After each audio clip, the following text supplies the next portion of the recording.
The old man had been sitting alone in the corner of the restaurant for nearly 3 hours, and not a single person dared to ask if he was all right. His expensive black suit was wrinkled, his silver hair was trembling slightly, and his untouched plate of food had gone cold. Everyone in the room knew exactly who he was, the father of Vincent Romano, the most feared crime boss in Chicago. Then a young waitress walked toward him, placed a warm cup of coffee beside his hand, and whispered one Italian word that made the old man's eyes fill with tears.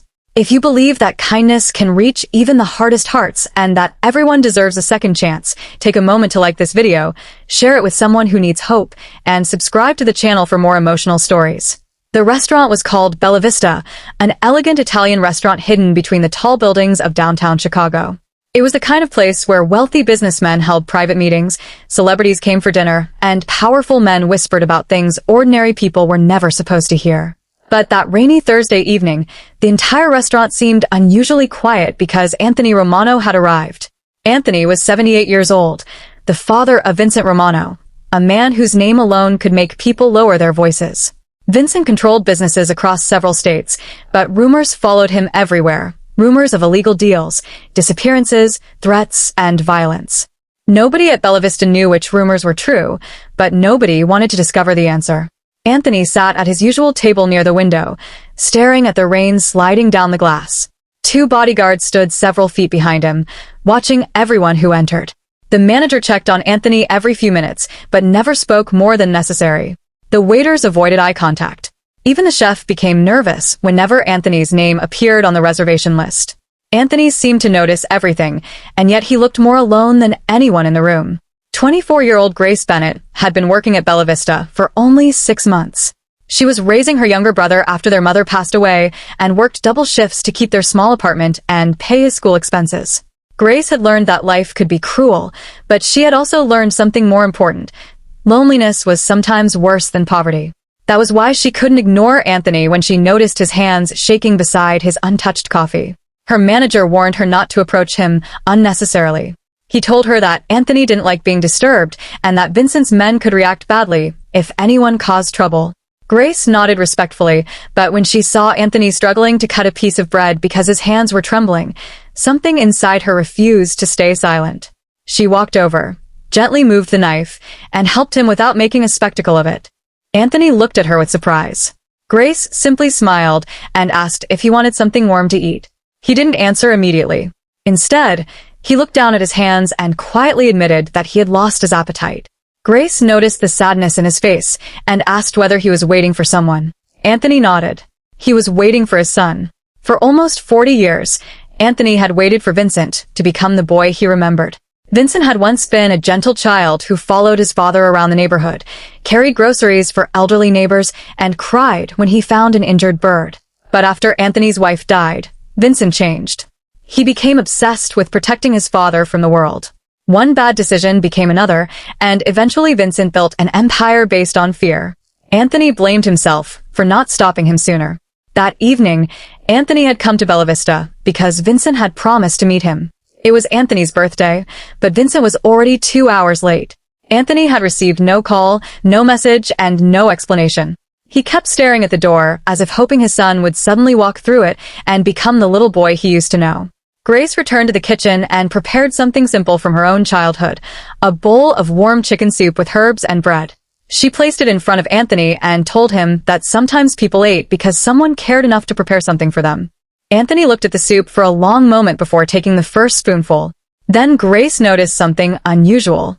Anthony had a small silver medal around his neck, engraved with an Italian word. She recognized it because her grandfather had once taught her a few Italian phrases. She leaned closer and read the word. Coraggio. Courage. Anthony froze. Grace explained that her grandfather had taught her that courage wasn't always about fighting. Sometimes courage meant staying kind when the world gave you every reason not to be. Anthony's eyes became wet. He whispered that Vincent had forgotten that lesson. Before Grace could respond, the restaurant doors opened. 6 men in dark suits entered. The atmosphere changed instantly. Conversation stopped. Forks froze above plates. The manager's face went pale. Vincent Romano had arrived. Vincent was 46, tall, sharply dressed, and terrifyingly calm. His eyes immediately found his father. Then they moved to Grace, who was standing beside him. Everyone expected Vincent to become angry. Instead, he walked slowly toward the table and stared at the bowl of soup. Anthony quietly told his son that Grace had been kind to him when nobody else would even look at him. Vincent's expression hardened. He asked Grace why she wasn't afraid. She admitted that she was afraid. She was simply more afraid of becoming the kind of person who could watch someone suffer and do nothing. Those words struck Vincent harder than any threat ever could. For a few seconds, the most feared man in the restaurant said nothing. Then Anthony reached for his son's hand. Vincent almost pulled away but stopped. His father told him that he didn't want money, protection, or another powerful business for his birthday. He only wanted his son back. Vincent looked down. For the first time in years, Grace saw something behind his frightening expression, not anger, but exhaustion. Vincent confessed that he had spent his entire life trying to become powerful enough that nobody could ever hurt his family again. But somewhere along the way, he had become the person his father needed protection from. The restaurant remained completely silent. Anthony began to cry. Vincent sat beside him. He apologized, not as a powerful man, not as a feared boss, but as a son who had finally realized that his father had been waiting for him all along. Grace quietly stepped away.